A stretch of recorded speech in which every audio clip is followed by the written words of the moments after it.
हरे कृष्णा। हरे कृष्णा प्रभु। हरे Krishna everyone. कैसे हैं आप लोग सब?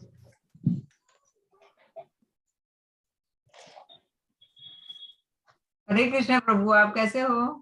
बस first class, first class. Thank you सभी लोगों को। हरे कृष्णा, वेलकम बैक। तो अभी लगता है लोग आए नहीं हैं पूरे।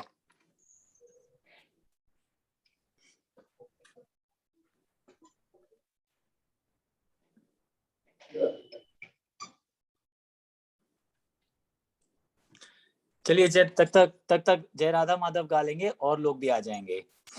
ठीक है प्रभु। जय राधा माधव कुंज बिहारी, गोपी जन वल्लभ गिरिवर धारी। जय राधा माधव कुंज बिहारी, गोपी जन वल्लभ गिरिवर धारी। जय राधा माधव कुंज बिहारी, गोपी जन वल्लभ गिरिवर धारी। जय राधा माधव कुंज बिहारी, गोपी जन वल्लभ गिरिवर धारी। यशोदानंदन ब्रज जन रंजन, यशोदानंदन ब्रज जन रंजन। यमुना तीरावन चारी, यमुना तीरावन चारी। जय राधा माधव कुंज बिहारी, गोपी जन वल्लभ गिरिवर धारी। जय राधा माधव कुंज बिहारी, गोपी जन वल्लभ गिरिवर धारी। हरे कृष्णा कृष्णा कृष्णा हरे हरे, हरे राम राम राम हरे हरे। हरे कृष्णा कृष्णा कृष्णा हरे हरे, हरे राम राम राम हरे हरे, हरे कृष्णा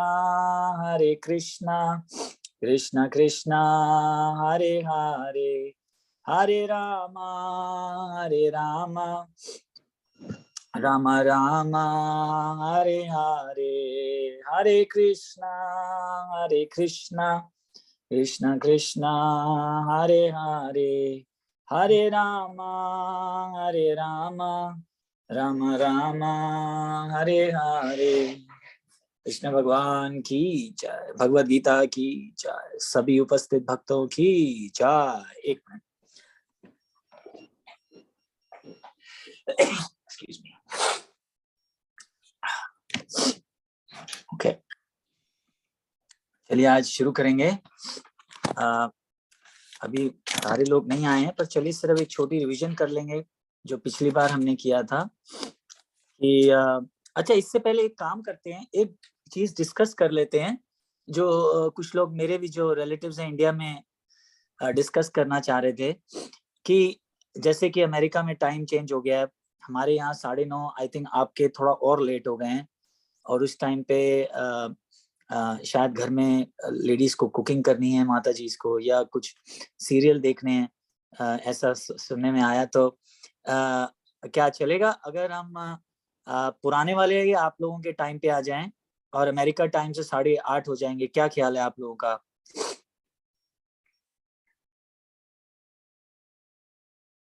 कोई कुछ डालेगा? माता जी आप कुछ बोलना चाहेंगे, या और कोई किसी को प्रॉब्लम हो रही है? हरे कृष्णा प्रभु जी। हाँ जी माता जी, गीता माता जी, हरे कृष्णा। मैं ये कहूंगी, जहाँ तक मैं अपने बारे में बात कर रही हूँ, कि जो 7 बजे का टाइम था वो सही टाइम है, क्योंकि उसमें डिनर टाइम नहीं होता, कहीं आने जाने का टाइम तो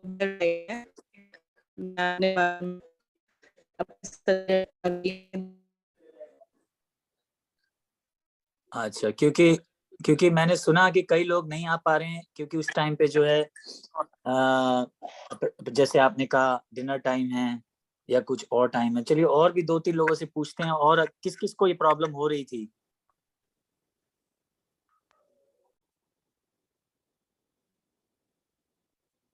वैसे तो अभी लोग है ही नहीं ज्यादा, तो कहीं इसकी वजह से तो नहीं है माता जी की लोगों को इस टाइम पे बिजी हैं? क्या ख्याल है संतली माता जी आपका? हाँ प्रभु, हो सकता है वो, क्योंकि 8 बजे जैसे कि डिनर, 7 बजे क्या होता है कि डिनर के पहले का टाइम होता है, 8 बजे डिनर खाने का टाइम होता है, तो फिर हो सकता है ये हो रहा है। तो हम 8:30 कर सकते हैं अगर सबको कन्वीनियंट है, तो वी कैन डू इट। पर जो अमेरिका में लोग हैं, फिर उन लोगों से आप कैसे करेंगे? हाँ, उन लोगों को थोड़ा जल्दी हो जाएगा। कैसे तो कैसे हम करें? एक काम कर सकते हैं कि हाफ एन आवर अर्ली, मतलब 8:30 की जगह हम हमारे 9 बजे, और इंडिया के टाइम 7 की बजाय 7:30 बजे। हम्म, वो भी सही है माता जी, हम्म। वो सही सजेशन है। मतलब देखिए, मुझे तो कोई तकलीफ नहीं है, आप 7 बोले 7:30 बोले इंडिया के टाइम से, 8 बजे बोले, मुझे कोई तकलीफ नहीं है। मैं चाह रहा था कि ज्यादा से ज्यादा सब लोग को आसानी हो, दोनों तरफ को आसानी हो, अमेरिका वालों को भी जल्दी ना लगे, इंडिया वालों को भी लेट ना लगे, तो इसलिए कुछ इसका हल निकालना चाह रहा था। देखिए जैसे आज भी सिर्फ अभी तक 7-8 ही लोग आ रहे हैं, तो क्या रीजन हो सकता है इसका? या टाइम चेंज के बाद ये थोड़ा ज्यादा है प्रभु, कि लोगों को सूट नहीं करता। तो ठीक है, फिर ऐसा करेंगे, कल से आप अनाउंस कर सकते हैं, कल से फिर हम आधा घंटा पीछे वापस चले जाएंगे, मतलब आप लोगों के इंडिया के टाइम शाम के 7:30 हो जाएंगे, और हमारा यहाँ जो सुबह का 9:30 है वो 9 बजे हो जाएगा। 9 बजे। ठीक है, एक दिन ट्राई करके देख लेते हैं, फिर लोगों से पूछ लेंगे कि कैसा लग रहा है, क्या हो रहा है, क्योंकि हमें सबका देखना है, तो थोड़ा बहुत इधर उधर करके देख लेंगे। एक बार रिपीट करता हूँ, इंडियन टाइम कल 7:30 बजे होगा शाम को, और हमारा जो टाइम है वो 9 बजे सुबह का होगा, 9:30 के बदले में। ठीक है?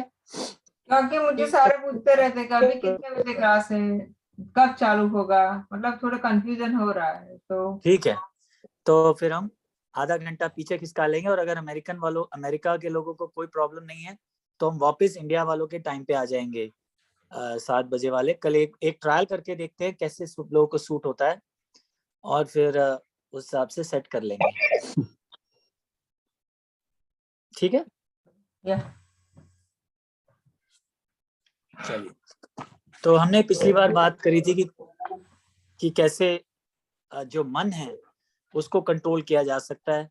मन के बारे में बात करी थी कि मन जब गलत जगह पे चलता है तो 3 चीजें दिखाता है, मूढ़ा, क्षिप्ता, विक्षिप्ता। याद नहीं होगा आप लोगों को, कोई बात नहीं, एटलीस्ट आपको आइडिया है। और दूसरी तरफ एकाग्रता, निरुद्धा, ये सारी चीजें हमने बात करी थी कि जब वो अच्छा संग लेता है तो कैसे करता है। तो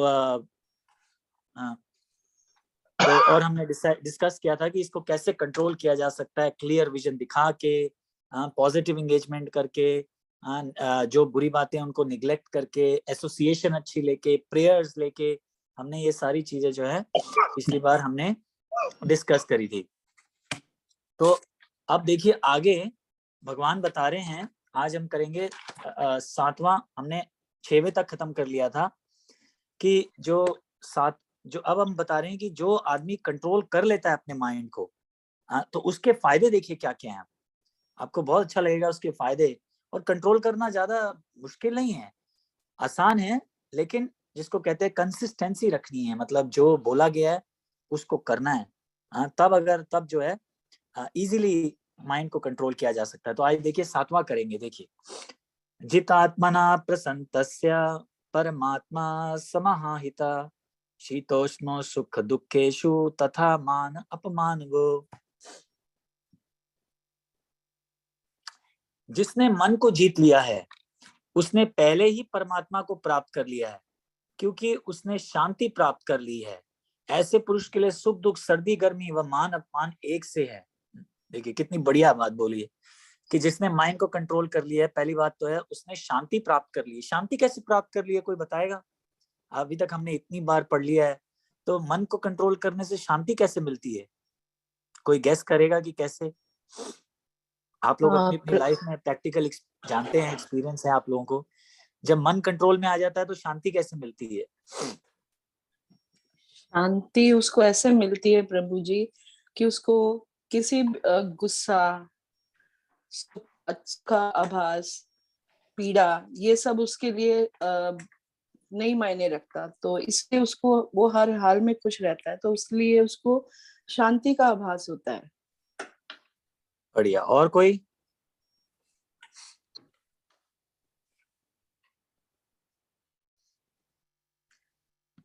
इन अदर वर्ड्स हम ये कह सकते हैं एक दूसरे तरीके से कि जो भी कुछ हमारे पास है जब हम अपने मन को कंट्रोल कर लेते हैं तो हमारे पास जो कुछ है हम उसमें सेटिस्फाइड हो जाते हैं। ये एक बड़ी बात है। देखिए, क्योंकि देखिए क्या है, मन जो है ना भटकता बहुत है, इधर जाता है उधर जाता है। जो हमारे पास है वो हम नहीं देखते, जो हमारे पास नहीं है बस वही देखते रहते हैं। आपने आपने कब आप सब लोगों ने ये सब एक्सपीरियंस किया होगा। जैसे मैं आपको एक स्टोरी सुनाता हूँ, मेरे गुरु महाराज बताते हैं कि एक बार वो एक मंदिर में गए, तो वहां पे लंगर बट रहा था। तो लंगर बट रहा था, तो सब बैठे हुए थे। तो जैसे पहली लाइन, दूसरी लाइन, तीसरी लाइन, ऐसे लाइनें होती हैं। तो महाराज जो है वो भी बैठे हुए थे जब जवान थे। तो पहले आए भाई चावल दाल गए, फिर आए दाल दाल गए, फिर आए बढ़िया एकदम फर्स्ट क्लास पनीर दाल गए, बहुत बढ़िया पनीर जिसको कहते हैं दाल गए, मसाले वाला। फिर दही बूंदी वाली दाल गए, अचार था। तो जब सब लोगों ने खाना शुरू करा, हरे कृष्णा बोल के खाना शुरू किया, तो वो देख रहे थे कि दूर से आ रही थी पूड़ी। तो जब दूर से आ रही थी पूड़ी तो सब लोग चिल्लाने लगे, पूड़ी, पूड़ी भाई साहब, पूड़ी, पूड़ी राम इधर आओ, पहले मेरी प्लेट में पूड़ी डालो, पूड़ी डालो, पूड़ी डालो। तो बोले भाई साहब मैं आ रहा हूँ। अरे नहीं नहीं नहीं, पूड़ी डालो, पूड़ी डालो, पूड़ी डालो। तो वो भाई साहब ने अपनी लाइन छोड़ी और पहले वो जो उनके साथ में बैठे हुए थे महाराज के, उनके प्लेट में पूड़ी डाल गए। तो अभी उन्होंने पूड़ी खाई नहीं, अभी वो चावल और पनीर ही खा रहे थे। तो दूर से खीर आनी शुरू हो गई, तो वो खाते खाते एकदम देखने लगे, उनके जो दोस्त थे, मित्र थे, देखने लगे, वो खीर खीर खीर राम इधर आओ इधर आओ, खीर डालो भाई, पहले खीर डालो इधर डालो। तो बोले भाई साहब आ रहे हैं लाइन में, सबको मिलेगा। नहीं नहीं पहले इधर डालो, खीर डालो। तो खीर डाल दी। अच्छा देखिए, फिर अभी खीर खानी शुरू नहीं की तो वहां से देखा छना मुर्गी आ रही थी। आप लोग जानते हैं ना छना मुर्गी, व्हाइट व्हाइट। तो छना मुर्गी आई तो वो मित्र जो है चिल्लाने लगे, अरे छना मुर्गी डालो, इधर डालो। तो महाराज बाद में बहुत हंस के बता रहे थे कि हमारा देखिए मन कैसा है कि जो नहीं है उसको बोलता अरे इधर आओ इधर आओ, लेकिन जो है पहले उसको तो एंजॉय करो, है ना। सोचिए इस बात को कि आपकी प्लेट में पनीर पड़ा है, आपकी प्लेट में पूड़ी आ गई, आपकी प्लेट में दही पड़ी है, छना मुर्गी भी आ गई, सब कुछ आ गया है, लेकिन अभी भी मन जो है उसको एंजॉय नहीं कर रहा, जो नहीं है उसको एंजॉय करना चाह रहा है। देखिए कितनी कितनी जिसको कहते हैं कि मजाकिया बात है, जिसको इंग्लिश में फनी बोलते हैं, कि कितनी मजाकिया नहीं, इसको मतलब बोलेंगे कितनी अजीब तरह की बात है कि जो पड़ा भाई पहले वो तो खा लो, है ना वो भी नहीं खाओगे, है ना। समझो किसी ने आपकी प्लेट से निकाल के खा लिया तो क्या करोगे, या समझो बिल्ली ने आके झपटा मार दिया और खा लिया, वो क्या करोगे। और वृंदावन में तो मंकीज भी हैं, अगर वो छीन के ले गए तो क्या करोगे, है ना। तो जो प्लेट के अंदर पड़ा है वो तो खा लो, पर वो नहीं खाना जो नहीं है, उसके ऊपर सारा टाइम जो है माइंड को फोकस करना है। तो ये है मन का काम कि जो हमें भगवान ने दिया है हम वो नहीं उसको एंजॉय करते, हम जो नहीं दिया है उसको एंजॉय करना चाहते हैं। देखिए फिर से कितनी फनी बात है कि भगवान ने जो दिया उसको तो एंजॉय करो। हमें ये सोचना चाहिए कि कितने लोग हैं जिनके पास ये भी नहीं है ना। आप देखिए सड़कों पे जाइए इंडिया में, सर्दी के टाइम पे जाइए, देखिए लोगों के पास खाना नहीं है, डस्टबिन के अंदर से कई बार उठा के खा रहे होते हैं। मैंने रेलवे स्टेशन पे कितनी बार देखा है ना। तो तो तो जो हमारे पास है हम उसको भगवान की कृपा समझ के एंजॉय करें। हाँ, और जो नहीं है, अब इसका मतलब ये नहीं कि अब हम काम वाम सब छोड़ दें और बोलें कि भाई हमारे पास जो है हम उसी में सेटिस्फाइड रहेंगे, ये नहीं है, मेरा ये कहने का मतलब नहीं है। पर ये है कि जो हमारे पास है, मन जो है हमें उसमें खुश नहीं रहने देता। तो जिसने मन को कंट्रोल कर लिया हो, पूरी स्टोरी मतलब ये है कि जिसने मन को कंट्रोल कर लिया है वो प्रसन्न हो जाता है, प्रसन्न रहता है। क्यों रहता है प्रसन्न, क्योंकि वो बोलता है भगवान ने जो कुछ दिया है मैं उसी में सेटिस्फाइड रहने की कोशिश करूंगा। देखिए ऐसे तो सेटिस्फैक्शन आपको कभी नहीं मिलेगी, अगर आप सेटिस्फाइड रहने की कोशिश नहीं करेंगे तो कभी भी नहीं मिलेगी। क्योंकि 3 गाड़ियां भी आ जाएंगी फिर भी खुशी नहीं है, चौथी गाड़ी भी आ जाएगी फिर भी खुशी नहीं है, 6 गाड़ियां भी आ जाएंगी फिर भी खुशी नहीं है, क्योंकि मन तो चंचला है, चंचलम है, वो तो भटकता ही रहेगा, इधर ये दो उधर दो, है ना। तो ये विद एसोसिएशन, विद ये सारी चीजें जो हम जो जब करते हैं और जो लोगों के साथ रहते हैं, इससे धीरे धीरे जो है और जो है मन को समझ आने लगता है। तो इसलिए जो जिसने मन को कंट्रोल कर लिया है वो हो जाता है प्रसन्न आत्मा, नंबर 1। फिर आगे देखिए क्या बोलता है वो, उस भगवान क्या बोल रहे हैं इसी में सेकंड लाइन, फर्स्ट लाइन के सेकंड भाग में, परमात्मा समाहिता। ये कैसे हो जाता है कि जो उसको जो है भगवान की प्राप्ति, क्या लिखा है, एक मिनट पढ़ेंगे वर्ड्स के अंदर क्या लिखा है कि उसको परमात्मा उसने प्राप्त कर लिया है। कैसे, अब कोई बताएगा इसमें कि परमात्मा कैसे प्राप्त कर लिया। शांति तो आप लोगों ने बता दी, परमात्मा कैसे प्राप्त कर लिया।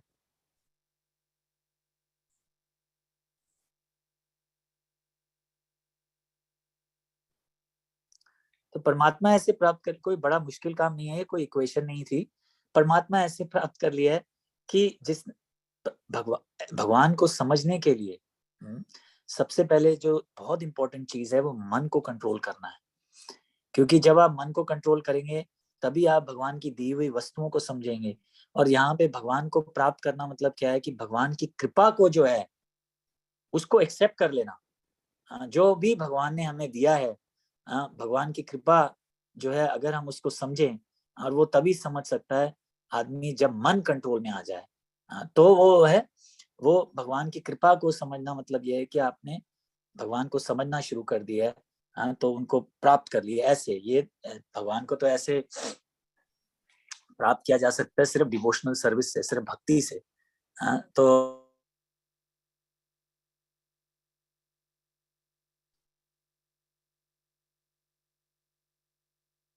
को परमात्मा को जो दुखेशु तथा, तो ऐसे आदमी को जो है ऑनर डिसऑनर, ये सब चीजों से जो है, डिस्ट्रेस, हैप्पीनेस, ये सब ज्यादा चीजों से फर्क नहीं पड़ता। अब बताइए कोई क्यों? जैसे माता जी ने पहला पॉइंट बताया था कि नहीं पड़ता, पर क्यों नहीं पड़ता? क्योंकि आप बोलेंगे मन कंट्रोल में, बिल्कुल करेक्ट है, मन कंट्रोल में उसको समझ आता है कि हम ये शरीर नहीं है, हम आत्मा है, पर ये बहुत हाई लेवल है। पर एक दूसरी बात ये है कि देखिए, जब आदमी भक्ति में बहुत ज्यादा लीन हो जाता है ना, जब डिवोशनल सर्विस में, जब हम भक्ति बोलते हैं मतलब डिवोशनल सर्विस है, क्योंकि सर्विस करना बहुत जरूरी है।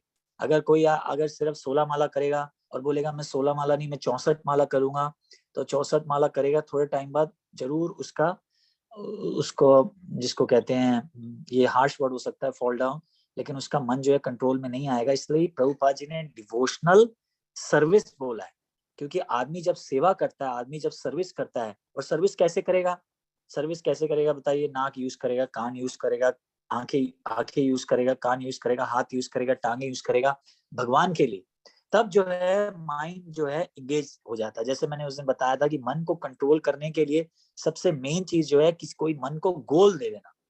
अगर आपका कोई गोल ही नहीं है, तो फिर आप जो है उसको कंट्रोल नहीं कर पाएंगे, क्योंकि वो भटकता रहेगा, कभी इधर कभी उधर।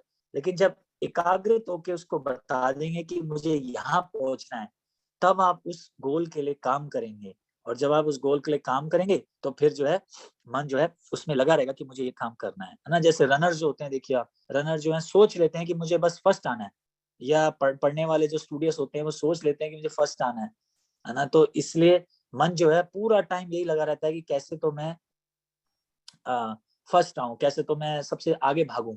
तो ये जो इस तरह से मन कंट्रोल हो जाता है। तो क्या है कि जो मैं बता रहा था कि ये सब चीजों से वो क्यों उठ जाता है, क्योंकि जो मन जो है इतना ज्यादा भगवान में की सेवा में लग जाता है कि कोई दुख आते हैं, ऐसा नहीं कि दुख नहीं आएंगे, देखिए दुख तो आएंगे, शरीर को तकलीफ भी होती है, पर फिर भी जो है इंसान को इतना प्यार हो जाता है कि वो चलता ही रहता है। जैसे मैं आपको एक छोटा सा एग्जांपल देता हूँ, ये चीजें पॉसिबल है, हमें लगता है कि ये पॉसिबल नहीं है, थोड़ा टाइम लगेगा और थोड़ा हार्डवर्क करना पड़ेगा, लेकिन पॉसिबल है। जैसे देखिए, हम लोग समझे सड़क पर चल रहे हैं, ठीक है, इंडिया में खास करके, अमेरिका में तो ये नहीं होता, अमेरिका में सब लोग बड़े ध्यान पूर्वक रहते हैं, पर समझ लीजिए इंडिया में आप चल रहे हो, अंदर कोई बच्चा साइकिल साफ कर रहा है, ठीक है, साइकिल साफ करने के बाद उसने क्या किया, पानी बिना देखे उठा के बाहर फेंक दिया, है ना। इंडिया में ऐसा बहुत होता है कि बिना देखे चीजें उठा के बाहर फेंक दी, ये नहीं देखा कि कोई नीचे तो नहीं खड़ा, कोई बाहर तो नहीं खड़ा।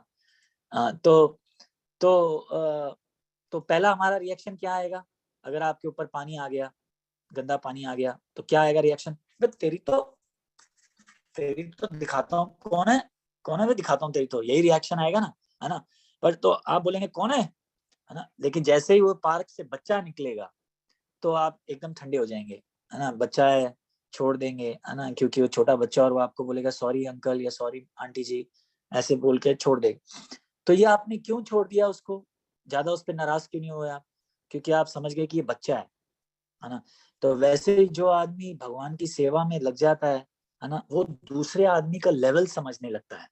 हाँ, और जब वो दूसरे आदमी का लेवल समझने लगता है, तो वो जान जाता है कि इसके साथ मतलब ये कोई अपमान नहीं हुआ। क्योंकि अब अगर बच्चा आपको कोई तंग कर रहा है, तो अब आप क्या करें? थप्पड़ थोड़ा मार देंगे, ठीक है, कभी कभी मारते हैं मम्मी पापा उसको करने के लिए, ट्रेन करने के लिए, पर बेसिकली जो है आप समझते हैं कि बच्चा है ना। तो जो आदमी इस लेवल पे पहुंच जाता है सेवा करते करते, भगवान के साथ जो है उनके उनके बारे में सोच सोच के इतना ज्यादा डीप मैच्योरिटी आ जाती है कि आदमी जो है किसी भी आदमी का अपमान जो है वो सह सकता है, दुख जो है सह सकता है। तो जैसे मैंने कहा कि ये थोड़ा हाई लेवल है समझने में, पर एटलीस्ट हम सुन के कोशिश कर सकते हैं। गुस्सा तो अभी भी देखिए आता है, कोई बच्चा भी आए तो गुस्सा तो आ जाएगा, लेकिन एटलीस्ट हम कोशिश कर सकते हैं कि हमें इस लेवल तक आना है, और ये भक्त का एक लेवल होता है। तो यहाँ पे ये बात हो रही है कि जिसने अपने मन को कंट्रोल कर लिया, और आप कोशिश करिए, देखिए बहुत जल्दी इस स्टेज पे आप पहुंच जाएंगे।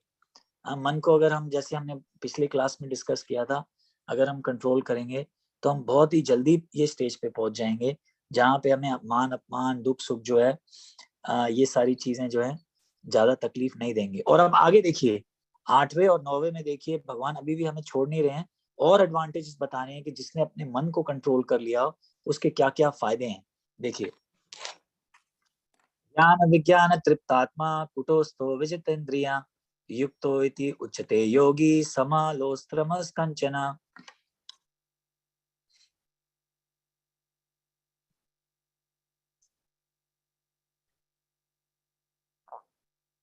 वह व्यक्ति आत्म साक्षात्कार को प्राप्त तथा योगी कहलाता है जो अपने अर्जित ज्ञान तथा अनुभूति से पूर्णतः संतुष्ट रहता है। ऐसे व्यक्ति अध्यात्म को प्राप्त तथा जितेंद्रिय कहलाता है। वह सभी वस्तुओं को, चाहे वह कंकड़ हो या पत्थर हो या कि सोना, एक समान देखता है। देखिए कितनी बड़ी बात बोल दी। अब बताइए, हम कौन है ऐसा जो सोचेगा कि पत्थर और सोना एक ही चीज है ना? हम तो बोलेंगे कि कोई मूर्ख ही होगा, है ना? अगर कोई पत्थर पड़ा हो और गोल्ड पड़ा हो तो हम बोले ये तो एक समान है, तो हम लोग क्या बोलेंगे, अरे देखो कैसा आदमी है ना? पर जो भक्त होता है, जो हाई क्लास जो भक्त की बात हो रही है यहाँ पे, वो उसको एक एक समान समझता है। मतलब ये नहीं कि अब आपके पास कल सोना पड़ा हो तो आप सोना को उठाए ना, ऐसा नहीं है। पर कहने का क्या मतलब है कि वो इतना ज्यादा जो है इस लेवल पे आ जाता है कि गोल्ड मिल जाए तो ठीक है, नहीं मिले तो कोई इतना बिविल्डर्ड जो होता है, जो भक्त होता है वो होता नहीं है। वो ये जानता है कि दोनों ही चीजें भगवान की सेवा में यूज करी जा सकती हैं। दोनों ही चीजें, पत्थर भी यूज किया जा सकता है मंदिर बनाने के लिए, गोल्ड भी यूज किया जा सकता है भगवान के मुकुट बनाने के लिए, गोल्ड यूज किया जा सकता है बेच के भगवान की चीजें बनाने के लिए। तो ऐसा जो है मन जिसका कंट्रोल हो जाता है, वो दोनों ही चीजें भगवान की सेवा के लिए यूज कर सकता है। मेरा ये कहने का मतलब है कि दोनों ही चीजों को वो भगवान की सेवा में यूज कर सकता है। आगे देखिए, अगला देखिए फिर, सूरन मित्ररि उदासीना मध्यस्थ देवस्य बंधुस साधुस्व अपि च पापेषु समा बुद्धि विशिष्यते।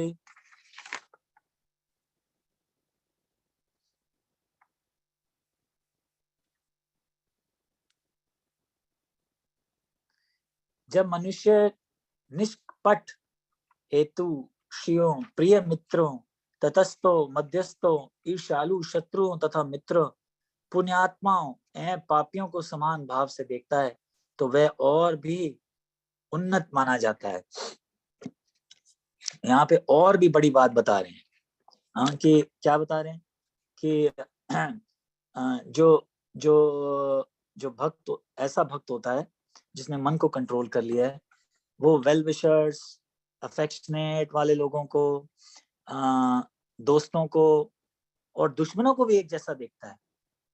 क्यों एक जैसा देख सकता है? कोई बताएगा कि एक जैसा कैसे क्यों देखता है वो?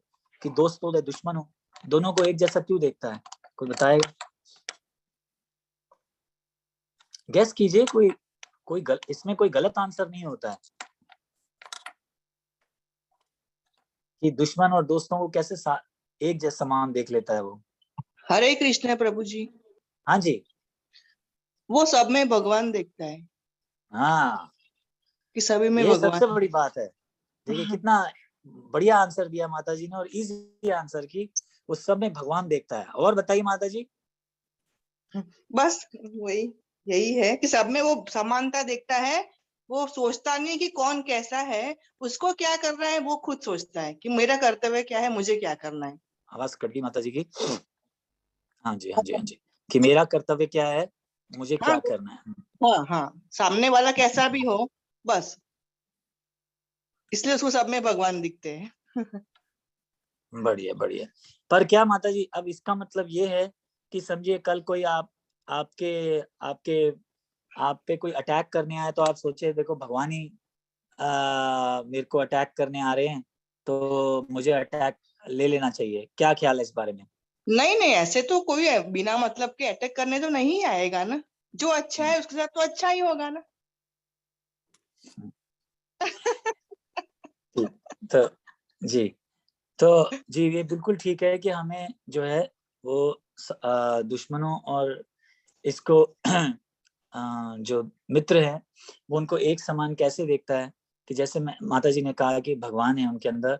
और जो भक्त होता है वो इतना हम्बल होता है कि वो ये सोचता है कि ये मेरे ही कोई पुराने जन्म के कर्म होंगे जो अब मेरे सामने आ रहे हैं एज एन इंस्ट्रूमेंट। जैसे मैंने बताया कि कोई आपको आदमी कोई समझे कोई तंग कर रहा है दुश्मन, तो दुश्मन क्यों वो बन गया है? हाँ, क्योंकि हो सकता है कोई हमारे पुराने जमाने जन्म के कर्म हो जो अब हमारे सामने निकल रहे। तो जो भक्त होता है वो भगवान की शरण लेता है, पर इसका मतलब ये नहीं कि वो अटैक होने देता है। अपनी आप को प्रोटेक्शन जरूर करनी है, लेकिन हमें जो मन में है शेल्टर भगवान का लेना है। तो इस हिसाब से जो है वो सारे इसको लोगों को एक समान देखता है। तो देखिए ये मन को जिसने कंट्रोल कर लिया उसमें कितनी ये बड़ी बात आ जाती है। तो फिर आपके लिए कोई दुश्मन नहीं रहा, कोई दोस्त नहीं रहा, है ना। सब जो है एक भगवान की कृपा ही बन गई।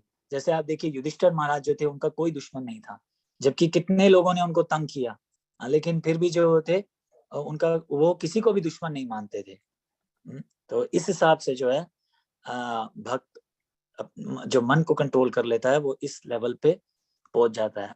आई एम श्योर आप लोग सब सोच रहे होंगे कि ये बहुत ऊंचा लेवल है, पर प्रैक्टिकल बात बताइए। पर जैसे मैंने कहा कि प्रैक्टिकल ये है कि हमें सिर्फ मन में ये बात रखनी नहीं चाहिए कि ये एक लेवल है, हाँ समझ लेना चाहिए। पर जैसा कि जब सिचुएशन आए तो हमें according to situation, time, place, circumstance जो है अपने गुरु से जो है इस बारे में डिस्कस करना चाहिए कि अब ये सिचुएशन में मेरे लिए ह्यूमिलिटी क्या है ना। आप समझ रहे हैं कि जैसे अर्जुन जो है वो ये बोल रहे हैं कि नहीं मुझे नहीं लड़ना, है ना। पर कृष्ण क्या बोल रहे हैं कि ये सिचुएशन के हिसाब से तुम्हारा कार्य है लड़ना, है ना। तो वैसे ही हमें कोई तकलीफ आए जिसमें हम जो बहुत ज्यादा विचलित हो जाएं, तो हमें अपने गुरु से जो है ये डिस्कस करना चाहिए कि according to my time, place, circumstance जो है अब मुझे क्या करना चाहिए। ठीक है, ये इसका प्रैक्टिकल सोल्यूशन है। हमें ये नहीं है कि अब हम अगर हमें कोई तकलीफ दे रहा है तो हमें तकलीफ सहती रहनी चाहिए, पर हमें अपने गुरु जी से डिस्कस कर लेना चाहिए या सीनियर वैष्णव से डिस्कस करना चाहिए कि अब मुझे इस स्थिति में क्या करना चाहिए।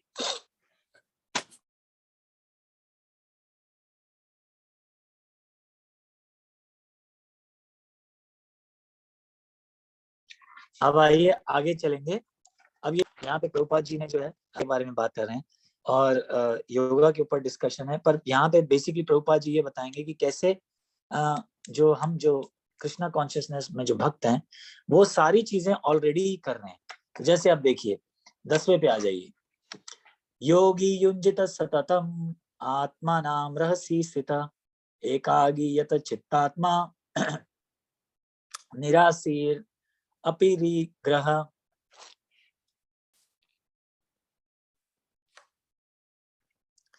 योगी को चाहिए कि वह सदैव अपने शरीर, मन तथा आत्मा को परमेश्वर में लगाएं, एकांत स्थान में रहें और बड़ी सावधानी के साथ अपने मन को वश में करें। उसे समस्त आकांक्षाओं तथा संग्रह भाव की इच्छाओं से मुक्त होना चाहिए। अब देखिए यहाँ पे एक योगी के बारे में बता रहे हैं कि योगा में क्या बोलते हैं कि पहले तो आप जो है अपने माइंड बॉडी को भगवान सुप्रीम में इंगेज कीजिए। तो देखिए भक्त जो है वो तो ऑलरेडी माइंड बॉडी सबको भगवान की एंगेजमेंट में लगा रखा है ना। माइंड से देखिए आप सुन रहे हैं, माइंड को मतलब कंट्रोल, माइंड एंगेज है क्योंकि आप सुन रहे हैं। आप या तो मूर्तियों को देख रहे हैं, विग्रहों को, या आप आपस में भक्तों को देख रहे हैं, उससे आंखें एंगेज हैं। भगवान के बारे में बोल रहे हैं, उससे माइंड आपका एंगेज है, बॉडी एंगेज है, सारा कुछ एंगेज। जब आप पढ़ते हैं तो माइंड एंगेज है, जब सुन रहे हैं तो माइंड एंगेज है। तो एक जो भक्त है वो तो ये सारी चीजें जो है ऑलरेडी जो है कर रहा है। फिर देखिए यहाँ पे लिखा है कि जो योगी है ही शुड लिव अलोन। अब आप बताइए आप में से कितने लोग हैं जो अकेला रहना चाहेंगे जंगल में? कितने लोग हैं? मैं तो नहीं रहना चाहूंगा। वो लोग हाथ खड़ा कीजिए जो जो नहीं रहना चाहेंगे, क्योंकि रहने वाले तो पता नहीं, नहीं रहने वाले देखिए माता जी ने खड़ा किया हाथ, है ना। और आई थिंक प्रभु जी भी खड़ा कर रहे हैं, कस्तूर प्रभु जी, हाँ, कि कोई भी जो है अकेला नहीं रहना चाहेगा। संदली माता जी आपने हाथ नहीं खड़ा किया, आप अकेला रहना चाहेंगे? माता जी शायद सुन नहीं रही हैं। सॉरी प्रभु, मैं बात कर रही थी घर से। क्या बोल रहे प्रभु? खड़ा कीजिए जो जंगल में। आप नहीं कर रहे तो मुझे लगा शायद आप अकेला रहना चाहेंगे। तो यहाँ पे एक्चुअली योगी के बारे में बात हो रही है कि जो नहीं योगी नहीं, जो योगी आज है है। ना प्रभु, सॉरी मैं आपको बोल रही हूँ, पर आज प्रभु रियम भी गए और हर्ष के साथ में उसके बारे में बात कर रही थी, तो हाँ जी, सॉरी। कोई बात कोई बात नहीं। तो मैं ये बता रहा था कि देखिए योगी जो होता है उसको जंगल में अकेला रहने के लिए जो है सजेस्ट किया जा रहा है। पर जो भक्त है वो जो जो चैतन्य महाप्रभु ने हमें दिया है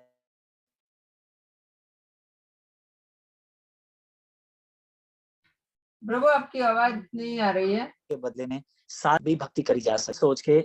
ये सोच के कि जो दूसरा भक्त है, या तो जो आपकी वाइफ है या बच्चे हैं या मदर हैं, वो सब जो हैं भगवान के ही बच्चे हैं। तो इस तरह से जो है अलग रहने के बदले में जो एक भक्त होता है वो साथ रहता है, साथ रह के भगवान को जो है सेंटर बनाता है। पॉइंट ऑफ सेंटर जो होता है, जो सेंटर पॉइंट है वो भगवान को रखता है, और इस हिसाब से उसको अकेला रहने की जरूरत नहीं पड़ती, वो घर में भी जो है रह सकते हैं।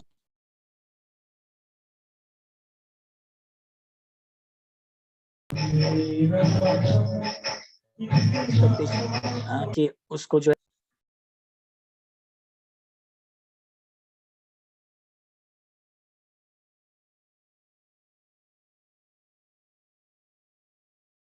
और एक्सपेक्टेशन ना करें ऐसा कि हालचाल पूछ ले, दे दे कुछ। तो ये सारी चीजें जो है ये अब कलयुग में बहुत मुश्किल है। फिर देखिए आगे क्या लिखा है, इसी श्लोक की बात कर रहा हूँ 10वें में, कि और मुक्त डिजायर से मुक्त हो जाना, और फीलिंग ऑफ पोजेसिवनेस भी छोड़ देना। बताइए ये सारी चीजें क्या क्या आसान है इस कलयुग में? सारी डिजायर्स को छोड़ जाना क्या ये आसान है?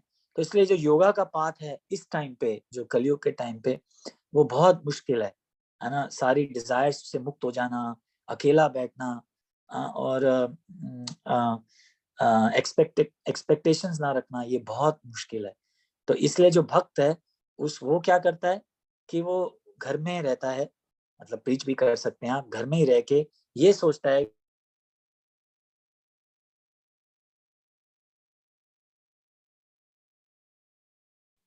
प्रभु आज आपकी आवाज बीच बीच में बहुत ही, सराउंडेड है, भगवान के ही दिए हुए गिफ्ट है, और इस हिसाब से वो घर में से कनेक्ट कर पाता है। क्या कह रहे हैं माता जी? आपकी आवाज बीच में आज में बहुत ब्रेक हो रही है, थोड़ा डिस्कनेक्टेड होता है। अभी आ रही है? अभी ठीक है। अच्छा, तो मैं पता नहीं मुझे कितना आप लोगों ने सुना, क्या मैं फिर से रिपीट करूं 10th वाला? हाँ कर दीजिए ना प्रभु। तो मैं ये बता रहा था कि यहाँ पे योगा के लिए जो फर्स्ट स्टेज है योगा की, वो यहाँ पे भगवान बता रहे हैं कि जो योगी होता है उसको अपनी माइंड बॉडी जो है इंगेज करनी पड़ती है सुप्रीम में। फिर उसको अकेला रहना होता है, सिक्लूडेड प्लेस में, बिल्कुल अकेला कहीं पे जंगलों में जाके है। और फिर उसके बाद वो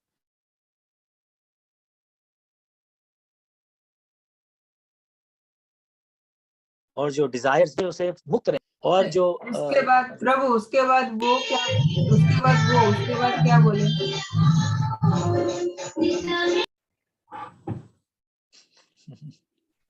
क्या कह रहे हैं माता जी, आवाज कट रही है। उसके बाद वो बोले ना, उसके बाद कुछ नहीं सुनाई दिया। अच्छा, और फीलिंग ऑफ पोजेसिवनेस, आवाज आ रही है अभी?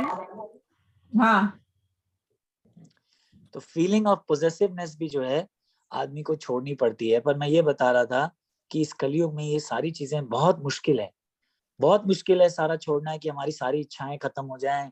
अकेला रहना तो वैसे ही बड़ा मुश्किल है ना। आप देखिए, मैं तो मंदिर में 8 लोगों के साथ भी रह के अगर बात ना करूं तो बड़ा अकेलापन फील होता है।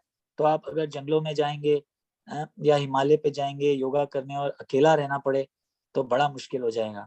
पर अगर अकेला ना रहे तो फिर वो योगा हो ही नहीं, क्योंकि देखिए अब जो भगवान है ये योगा के स्टेप्स बताने वाले हैं कि योगा करने के लिए जो है क्या क्या, एक जो योगी होता है उसको क्या क्या एक्चुअली करना चाहिए, है ना। तो ये इसलिए ही भक्ति योग जो है वो सबसे ज्यादा आसान है इस कलयुग में। आप सबके बीच में रह सकते हैं, और इच्छाएं भी रख सकते हैं, पर भगवान की सेवा करते रहिए तो देखिए भगवान कैसे इच्छाओं को भी जो है जल्दी से पॉजिटिव बना देंगे, कैसे कृष्णा कॉन्शियसनेस इच्छाएं बना देंगे। और पॉजेसिवनेस जो है, जो भक्त होता है वो ये जानता है कि भगवान का ही सब कुछ दिया हुआ है, इसलिए अगर कोई भी चीज भगवान के लिए यूज हो सकती हो तो वो उसको पोजेस करता है। जैसे योगी को बोला जाता है छोड़ दो, त्याग कर दो, त्याग कर दो, त्याग कर दो, लेकिन जो भक्त होता है वो त्याग करने के बदले में हर चीज को भगवान की सेवा में लगा देता है। जैसे फॉर एग्जाम्पल देखिए, योगी को बोला जाता है, अभी आप आगे पढ़ेंगे, कि बिल्कुल ब्रह्मचार्य रखिए, लेकिन लेकिन जो जो भक्त होता है, जो गृहस्थ होता है, भक्त होता है, वो अपनी गुड वाइफ के साथ भी, अपनी धर्म पत्नी के साथ भी रह के भक्ति कर सकते हैं। कैसे? क्योंकि वो ये जानते हैं कि जो उनकी धर्म पत्नी है, जो उनकी उनको धर्म में मदद करेंगी, उनको धर्म फॉलो करने में मदद करेंगी, और इस हिसाब से त्याग की जो है जरूरत नहीं है। देखिए ये जो वर्ड आया था धर्म पत्नी, ये इसलिए आया था कि जो दूसरी जो जो जो दूसरा पार्ट है हमारा, जो हमारी वाइफ है, वो हमारी मदद करती है धर्म को धर्म का पालन करने में। इस हिसाब से तो जो भक्त होता है वो त्यागने के बदले में हर चीज को जो है भगवान की सेवा में लगा सकता है। ठीक है, यहाँ तक क्लियर है अभी तक? मुझे लगता है आज आवाज कट रही है तो मैं यहीं रोक लूंगा और पूछूंगा कि यहीं तक अभी तक क्लियर था या इसमें कोई अभी भी क्रैकिंग थी? नहीं, अभी लास्ट वाला बहुत क्लियर था प्रभु, सब कुछ सुना। चलिए ठीक है, बस फिर मैं आज यहीं रोक दूंगा, क्योंकि बाकी जो है योगा का सेकंड स्टेप, थर्ड स्टेप जो है हम कल करेंगे और आगे बढ़ेंगे। तो यहाँ तक अगर कि कोई डिस्कशन करना चाहता हो या कोई ऐड करना चाहता हो या कोई कमेंट देना चाहता हो तो कर सकते हैं। तो मैं यही बता रहा था कि देखिए भक्ति योग कितना अच्छा है, कि कौन अब अकेला रहना चाहेगा, है ना?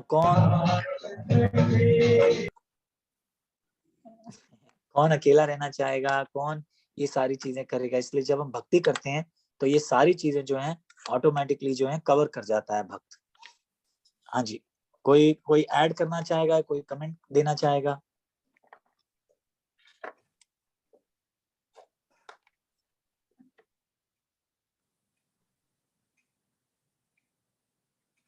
आई डोंट थिंक सो प्रभु, किसी का कुछ कमेंट है आज? बहुत ही अच्छा लगता है आज कोई प्रश्न नहीं है। या एज ऑलवेज मेरे पास एक न्यूज है शेयर करने के लिए। हाँ जी हमारे बीच हमेशा यशोदा गोपी माता जी आती है, राइट? जी। उनके बेटी को दूसरा बेटा हुआ है। हरी बोल, हरी बोल, हरी हाँ, बोल, तो फिर से नानी माँ बन गई है, हरी इसलिए बोल, माता जी हरी बोल। आई नहीं है आज, पर मैं इसीलिए बोली कि हम सब आज उनको, उनके नाम पर बच्चे, मतलब बेटी के बेटे के लिए अच्छे हरे कृष्णा मंत्र पे डोनेट करेंगे। बिल्कुल बिल्कुल। अब देखिए भक्त जो होता है वो इसमें भी खुश होता है। क्यों? क्योंकि वो सोचता है कि एक और भगवान की सेवा करने के लिए एक और इस धरती पे जो है एक आत्मा आ गई है।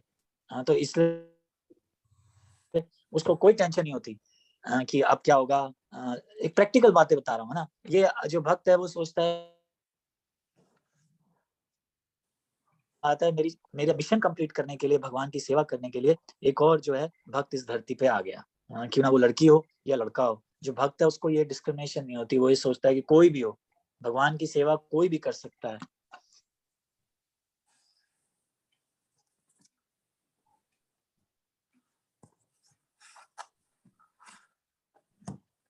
कि एक और आत्मा तो करेंगे वो बेटी की बेटी के लिए करेंगे। बेटा हुआ है, सॉरी आपने बोला बेटा हुआ है। बेटा हुआ, बेटी को बेटा हुआ, पहला भी बेटा था, अभी दूसरा भी हुआ। दूसरा बेटा, बहुत अच्छी बात है। माता जी उनको बताइएगा कि बेटा होना तो ऐसा नहीं है कि बेटी वो है, दोनों ही बराबर हैं। पर वैसे ऐसे शास्त्र बोलते हैं कि बेटा होने के लिए बहुत ही पुण्य करने पड़ते हैं। तो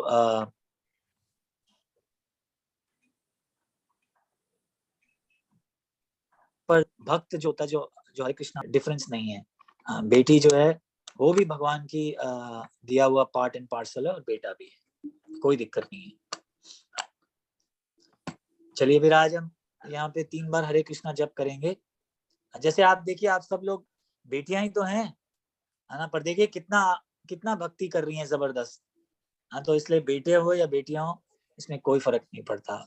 देखिए संदली माता जी तो बेटी हैं, उन्होंने सारा प्रोग्राम शुरू किया, अच्छी बात है ना। तो पारुल माता जी हैं, और कितने लोग हैं, देखिए यहाँ विशाखा जी हैं, सब गीता माता जी हैं, ये सारे जो लोग हैं, ये सब जो हैं कैसे आगे सेवा कर रही हैं, कितनी बड़ी बात है।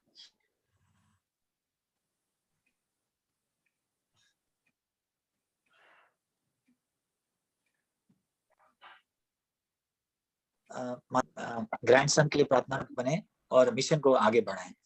हरे कृष्णा कृष्णा कृष्णा हरे हरे, हरे राम राम राम हरे राम राम राम राम हरे हरे, राम हरे हरे हरे हरे कृष्णा कृष्णा हरे कृष्णा कृष्णा हरे हरे, कृष्ण कृष्ण राम हरे राम हरे, राम राम हरे हरे हरे, राम हरे कृष्णा राम राम कृष्णा हरे कृष्णा हरे, हरे हरे कृष्णा राम राम राम हरे हरे हरे। हरे। कृष्ण भगवान की जय, सभी जय उपस्थित भक्त की जय। एक बार फिर रिपीट करते हैं क्लास खत्म होने से पहले कि कल से इंडिया का टाइम वही 7:30 बजे हो जाएगा, 7 जी नहीं 7:30 बजे शाम को, और अमेरिकन टाइम जो है कल सुबह 9 बजे होगा। ये हमने इसलिए किया है कि देखने के लिए कि जो लोग इंडिया में सुन रहे थे क्लास हमारी, वो उनको डिनर टाइम की वजह से या कुछ और वजह से नहीं अटेंड कर पा रहे हैं, तो इसलिए हमने आधा घंटा इधर का सेट कर दिया और आधा घंटा उधर का सेट कर दिया। एक बार ट्रायल रन करके देखेंगे कल, और फिर आगे डिस्कस करेंगे कि इसका कैसे किया जा सकता है। हरे कृष्णा। हरे कल मिलते हैं कृष्णा। सब। हरे कृष्णा जी प्रभु जी। प्रभु की जय, Hare Krishna. Thank you everybody. कल मिलते हैं एज प्रभु ने बताया, आधे घंटे अर्ली यूएस के टाइम पे, और इंडिया के टाइम पे भी 8 बजे की जगह 7:30 बजे मिलते, सेम जूम पे। सेम टाइम तो नहीं बोलेंगे, आधा घंटा अर्ली, ठीक है। Thank you all for joining. आपका ज्वाइन करना हमारे लिए बहुत ही एनकरेज करता है, और आप ज्वाइन कीजिए। हरे कृष्णा। हरे कृष्णा।